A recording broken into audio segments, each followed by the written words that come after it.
What does a South Korean cop who has his own code of justice will do if he is sent to escort someone back from Vietnam, but finding out that there is a conspiracy that endangers citizens of his country? Of course he will follow the rules, right? But then we wouldn't have a movie. So if you want to know what's happening in the movie The Roundup, then stay with me for this short review video.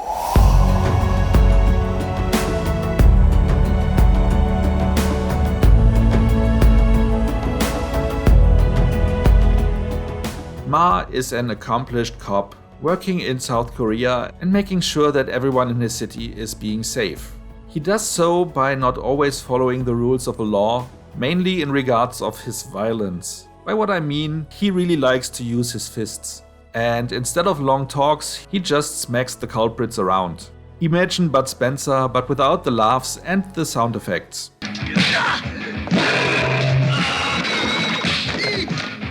A gangster who came from South Korea, who was doing his crimes in Vietnam, has turned himself in there to the police. So Korea is sending over Ma to escort him back. But after a quick talk with him, they find out that he just turned himself in because he was worried about his life, as he got involved with a merciless killer who is making his money by kidnapping rich people and doesn't really care if he has to kill them or not. 살려서 보낸다고는 안 했잖아.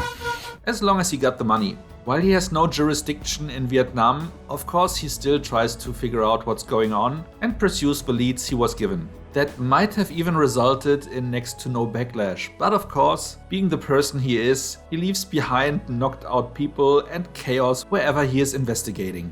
That's pretty much all you need to know about this movie, because it's mainly action, which is here comprised of well choreographed fighting scenes, as well as car chases and other action elements.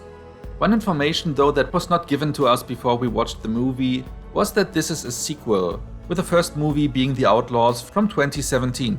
It bugged me a little bit because I think I have a very minor form of OCD that keeps me from watching stuff out of order. I seldomly or actually never watch a second part of a movie or a sequel before I've seen the first one, and I could never start watching a TV show in the middle of a run. I have to start at the beginning, so that took me aback a little bit, but the movie was self-contained enough to not be a real bother in that regard. You clearly noticed some characters were recurring and were already in the first movie because of the way they interacted and because of what they say. 또 못 살게 구네. 개X이네 진짜. 불렀냐? 아닙니다. But again, it didn't change the outcome or the plot of the main movie that you were watching there and then. The action was really well captured and the acting was also cool. The main actor you actually also might know from Train to Busan. It is the very simpatico, heavy guy who is helping the main characters to fight their way through the train for most of the movie. And with that being said, let's get into the rating. But before we do so, let me ask you to like and share this video if you enjoyed it so far. And if you are no subscriber yet, maybe consider to change that. By also hitting the notification bell, you will get a heads up for most of my new videos. Now for the rating. Like I said, the movie was entertaining and very well directed and filmed.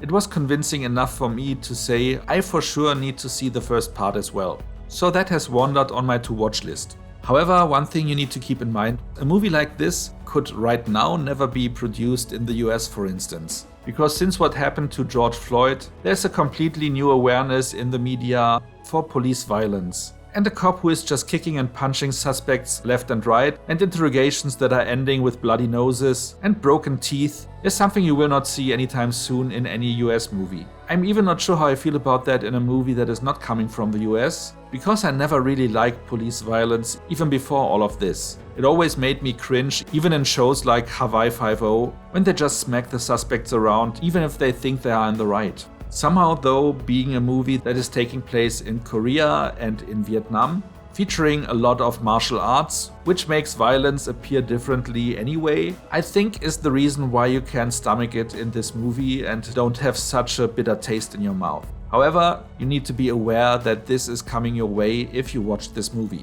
So scoring it on the merits of the acting, of the action overall, and considering the violence through the lens of a martial arts movie, I will score this one with 7.5 out of 10 points. Because it was really well done and entertaining.